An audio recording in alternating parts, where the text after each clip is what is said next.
Hey everyone, and welcome to Almost Cancelled. I'm Peter, that is Connor, and we are going to talk about Lemony Snicket's A Series of Unfortunate Events, Season 2, Episode 10. It is called The Carnivorous Carnival, Part 2.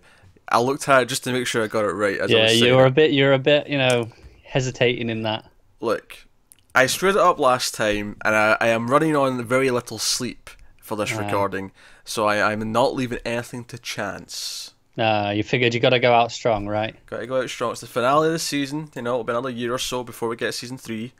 Yep. Got to leave everyone on a high note. Got to leave them wanting more. Sure. More of you nailing the title.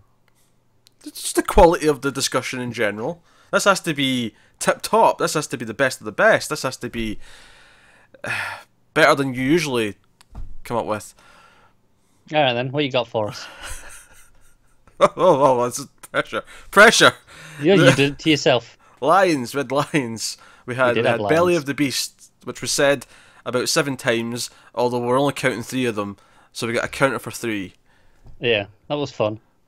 I think if I was, well, not if I was Snicket, if I was writing the show, I think the joke would have been, oh, there'll be 7 of these, and it'll be like, oh, I've already said 3, so this is number 4 or something like that. Instead, it was like, no, this one doesn't count. That one neither. Just from here on out, there'll be 3 mentions of Belly of the Beast.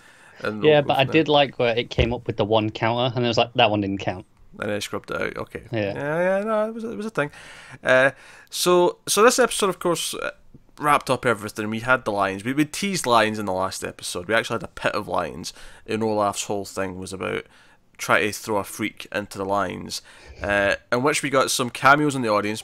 Poe, of course, showed up. Probably his most random appearance yet. That makes, well, I mean, obviously it's explained later on. He says he got a tip that the Baudelaires were there, but in terms of just his appearance, it is probably the most random yet.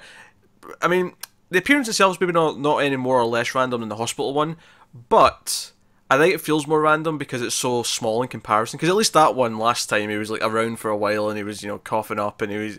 Yeah, here he just sits there and says a couple of things. There's a couple of lines, and they're amusing lines, don't get me wrong. The better cameos, though, are the school teachers. Now, admittedly, it's not my darling little Carmelita, who's adorable, of course. I have to be honest, I was really disappointed because like, oh, school teachers are here. Is there a school trip? That said, I did like the gag that she's sitting with a bag of money. Yes, yeah. From a bag, and Mr. Poe at the end's like, I'm going to take this lady for a tour of the bank. You want to make a deposit? Withdrawal. So that was all amusing. And a lot of this episode, it was the librarian with the Baudelaires. She's like, oh, here's the book. Oh, I know all this stuff. I'll help you find the survivor. I mean, I don't know if there is a survivor. I said that to go along with what Olaf was saying, but if Jacques said it, then yeah, there's got to be some truth to it. So I've got a map. The secret base is up here somewhere. It's like the coffee stain. Klaus on the money as per usual. At least I'm assuming it is, because that's exactly what Olaf thinks later on when he sees it. He's like, the secret coffee stain. Makes sense. It does make sense. Why wouldn't it make sense? Yeah, I'll tell you what I never grasped exactly here with the whole plan to escape, right? Go on. So they're going to escape on the roller coaster. Yes. Right? I don't know if roller coaster is exactly the right term, and it's so mild as this one is, but... Hey, they still call it a roller coaster. But... Well, did they actually say in the dialogue that this roller coaster goes all the way up to the secret base? Or close to? I don't think so. Because it felt to me like it just went around the carnival. Yeah, I was kind of assuming that they were going to detach the car. Oh, and just ride the little car up? Yeah. Okay, alright. But maybe I'm just projecting that because it just made more sense to me. Maybe it did. I never quite grasped the intention. Do you know what the thing is? There was one line of dialogue that explained it, and obviously I didn't catch what that line was. Yeah. I'm sure it makes more sense if I caught that. But so, okay, actually, something I forgot to mention last time. It's Caligari's carnival, and at one point in the librarian's secret den, there's a cabinet called Caligari's cabinet, which I want to point out is a reference to the classic film, The Cabinet of Dr. Caligari. So it's a very good early horror silent film. So great twist in that before its time, ahead of its time. See now that the twist in that movie now you'd see coming a mile off, but Seeing At that in the the time, 1920s, that would have blown your goddamn mind. That would have blown your mind. Hey, so no, I like that. I like, especially since the style in this has always been very European. So, and It obviously has. Caligari's a German film, so it makes sense. There's some nice stylistic things there. So they're planning to escape. I did like that Esme's plot was to try and turn all the freaks against the librarian, the fortune teller, because she's got a jealous thing about her because she thinks she's got a crush and she thinks she's going after Olaf. So she's like, hey, you can all join Olaf's troop. You can all become one of us, a henchman. There's no pay. You just have to do everything he says, regardless. And it's something, actually, I was like, you know what, now that she mentions it, all the previous henchmen are all kind of, I mean, at least by this show's standards, they're all kind of freaks. It just, by the standard of the freak, given that one of these guys... As much as Hookhand, objects. Yeah, ambidextrous. As much as, because ambidextrous, if he counts as a freak, then you've got the twin ladies who always speak together, hook hands and so on, the big bald guy. There's all something a little bit different about them. They're the misfits, aren't they? I almost imagine this is how he got this group in the first place at some point. Maybe that's why Hookman is so determined to say that he's not a freak. He's like, no, I've shunned that life. Maybe. I've shunned that life. So that's all going on. So they're going to throw her into the lion's pit. Then they pull the names out of the hat. And it's going to be the Baudelaires going into the lion's pit, and we get the big tense thing on the edge of the plank. They're walking the plank, basically. And apparently the librarian's strong enough to throw the Baudelaires across the pit. I'd buy it. Pit's only a few feet wide. They're kids. Two of them, though. Yeah, but they're pretty... I mean, they're not exactly huge kids, are they? I guess my dispute here is just the action itself and how we see her do it is kind of like one hand each, right? I can buy that I can pick up a 12-year-old, right, with both hands and throw them that far. I can buy that. Yeah. But one-handed with one of them? Yeah, because it's a push, not a throw. There's a difference. You just kind of pushing your body weight into it, and you're already raised above the pit, so you don't need to go upwards. You just need to go across. I didn't feel they were that raised above the pit. Well, I mean, they're a bit above it, aren't they? Because it's a plank. It's by its nature, it's resting on the top of the pit. So. But the plank's only a couple of inches thick. Well, yeah, but they're only like a couple of feet away, so it doesn't have to go far. Look, it doesn't break the episode for me. I'm just saying the physics of this push throw aren't adding up for me. I don't know. I buy it. This is just like the skyscraper trailer with the Rock jumping across to the thingy. No. Come on. That's more exaggerated, of course, but it's the same principle. Yeah. But that's far more outrageous than this. Actually, do you know what it is? It's the human equivalent of, how in like car chases, there always seems to be a ramp for the cars to go up when they're jumping a gap. Yeah. It's the human equivalent of that. But there's no cars. For some reason, there's just a higher ground for them to jump from. Sure. Why not? That's what I'm going with. We're getting too hung up on this pushing. This is your argument. They just accept that it's physically incorrect and we can move on with lives. Chime in, audience. Tell him he's wrong. Chime in. I want a physicist. I want trajectory. I want calculations. I want allowance for the weight of the kids. I want all these things. I want them all put into a formula, and I want it worked out. God damn it! I need to go to the Reddit. They did the math. Someone will already have done it for us. For this specific thing, this specific jump. Okay. Well, that's a real subreddit. Well, so obviously, Violet tries to get the little roller coaster car working, and it's working for a little bit, and it's almost this moment of tranquility, and it's and then of course Snicket walks in, and he's like, but of course it didn't last very long, and blah blah. And we find out it's going to be burned down. Like quite early on, he's like there, and it's like all burned, and there's ashes of the telescope and everything else. Okay, Olaf presumably is the one who gets up to this, and of course it is him that ends up doing this when he's leaving, and he takes in all the new freaks into his trip, so he's got a bigger entourage than normal. So we're going to have Robbie Amell next season. Of course. He's coming back. So that's fun. But it takes them as well, again, and it's funny because there's a point here where he's trying so hard to make them burn this place down, for them to make them be the ones who burn the tent with all the books in it. And I'm like, somewhere along the way, I think he's figured this out. Yeah. He has to have. I don't think it's not like the hospital one where he knew it was Klaus almost immediately. I don't think it's like that. I think he didn't know right away. I mean, it's worth noting that when he first showed up, he was kind of drunk.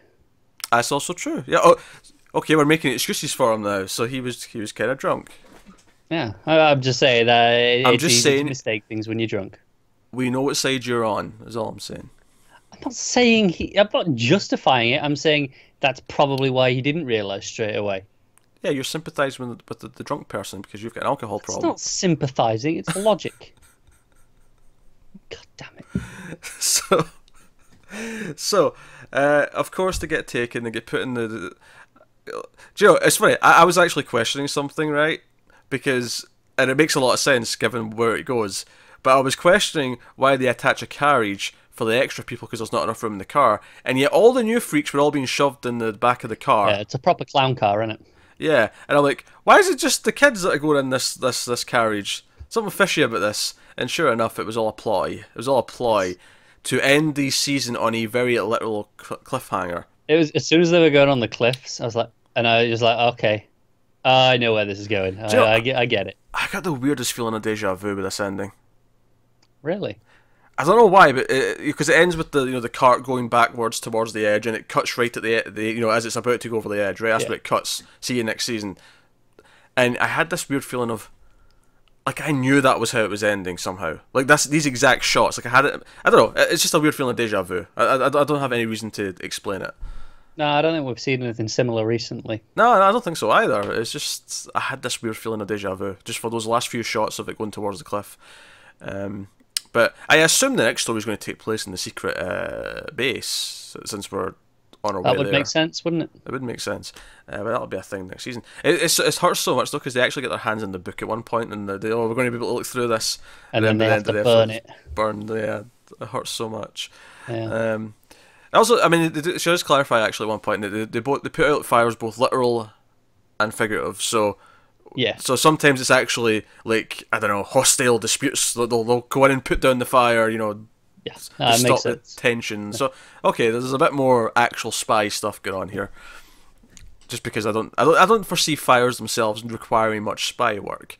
People tend to be quite supportive when you're coming in to put out the fire. They don't need to be tricked into it. And we've been shown time and time again they're actually they're proper spies. Oh yeah, they're doing all the tricky stuff. Yeah.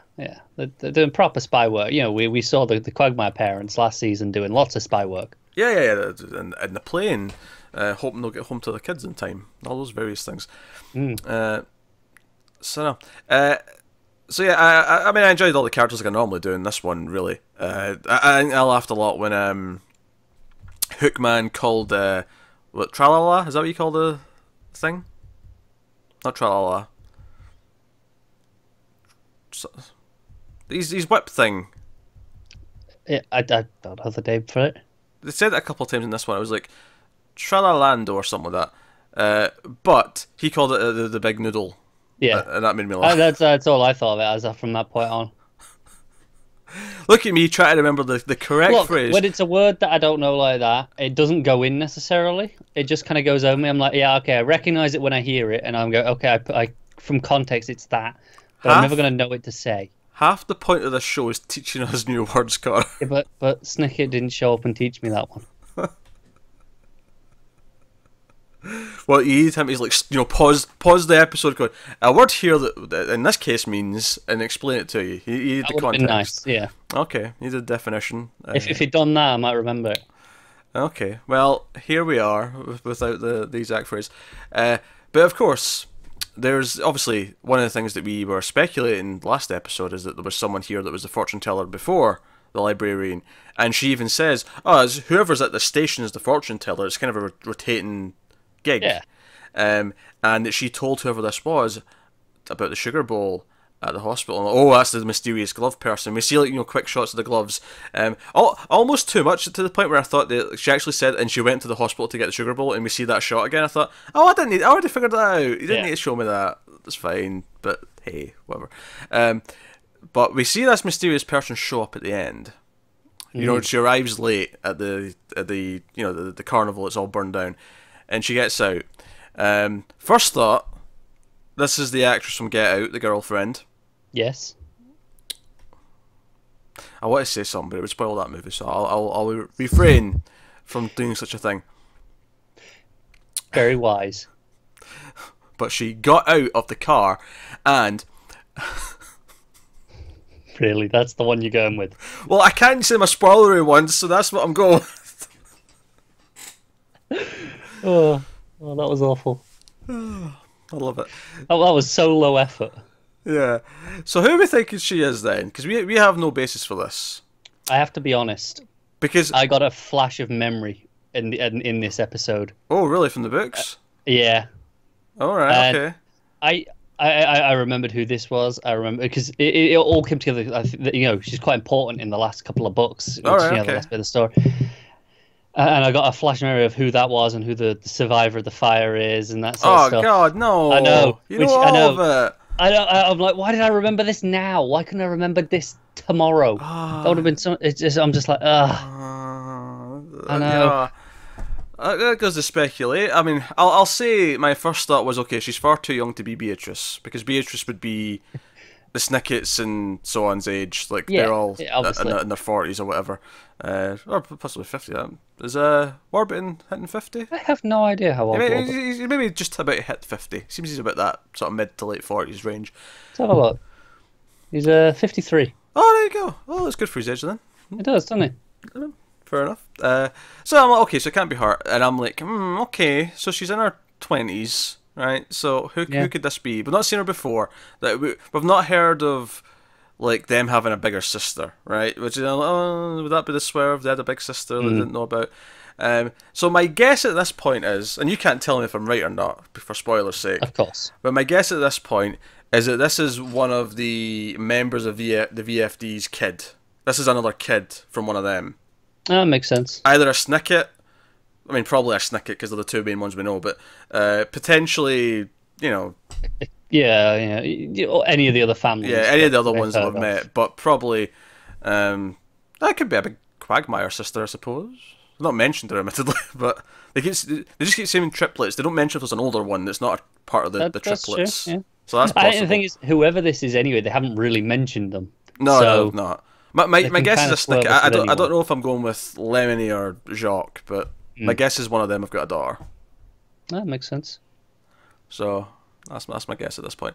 But as for who survived in the fire, I don't even know what to guess. I mean, I feel like there's one of two options, or it's neither of them and it's a swerve, and I have nothing to go on at this point. So yeah. So it just came to me. I was like, oh, it was that, of course, because I remember it being a real nice surprise. Is it in the next book? Do you remember, or is this something you're going to know they all for blur the together? Yeah. Yeah. So this may be something you know for the entire third season until we get to the last couple of episodes. It may well be, yes. God damn it! I know. But here's the thing: I might have forgotten by then. It'll come back because you've had this revelation. It'll come back to you, even if you forget it. It'll come back to you when we start talking about it again next year. It might do, but hopefully not. Yeah, people in the comments let us know that Carmelita's coming back, but she's not back till next season. Yeah, that's really disappointing. I'll be looking forward to it all year now. That'll be the big thing I'm looking forward to. When we know this is coming back, it's gonna be nearly Carmelita time. I want a Carmelita spin-off. I know you do. I want Carmelita is a series of unexpected events. Oh, I'd so watch that. Just going after a different type of cake every episode. It'll just be called Cake Sniffers. And she'll be in a support group. She's trying to kick her addiction. That's what you do. The title of the show is Cake Sniffers, and then every episode is the name of a different type of cake. Yeah. There you go. Yeah. Chocolate fudge, lemon meringue, so on and so forth. Keep going. Yeah, there's plenty of cakes. You can do this for a while. Lots of cakes, yeah. Have a gatto here, have a... I don't know. Let's take your pick. Yeah, I don't know. I quite like this idea. I think Netflix should do it. They should do it. Well, she's still young, people. We can't sit in this. She's going to be, before we know it, she'll be like 17, and it'll be like, she's too old now to play this character. It's boring. Or is it? Is there a charm to someone in their 20s still playing this character? Only one way to find out. 10 seasons, come on. Do it. Oh, dear. And I'm happy that a lot of these extra characters seem to be sticking around, at least for the first, or for the next story, if nothing else. I'm curious to see. I'm curious to see where we go from this secret base, because secret base almost feels like it could be the ending of the show, the end of the story. It does, yeah. So I'm curious to see where that leads to for the next, like the last 3 stories, and where we go after that. I'll be really curious to find out that. But as for the season as a whole, if we're going to look at that, because it's the last episode, it's worth maybe saying, is this better than season 1? Does it stack up better on average? What was your favourite story of the season? That kind of thing. I think it probably is better than season 1 because it really lost the formula, did new inventive things. That's fair. That's fair. In fact, this last story, Olaf didn't even have a. I mean, he dressed up as the presenter of the show, but he didn't have a character. No, he introduced himself as Count Olaf, and then not said, that Count Olaf. "Yeah, not that one that was killed. Another Count Olaf." And then Poe's even like, "Oh, I can't believe there's 2 Olafs with the same monobrow." It's like, yes, both very handsome. On from there, adding to the silly ongoing joke. It is funny because as much as sometimes I'll criticise the jokes, I'm not really criticising them. I'm actually like, I get that that's the endearing quality of them, is how silly they are. That's kind of the tone of the jokes. They're very endearing. I always enjoy them. I'd probably agree that this is a better season overall, but there's not a lot in it really when I stack them up. I think the Quagmire through line of season 1 did work a little bit better because obviously this was doing the Jacques and the librarian, but I think Jacques was taken out a bit early, and then we went quite a while without the librarian stuff. It was a good few episodes there, and it was like, okay, now we're back to this. Yeah, okay. My favourite story of the season.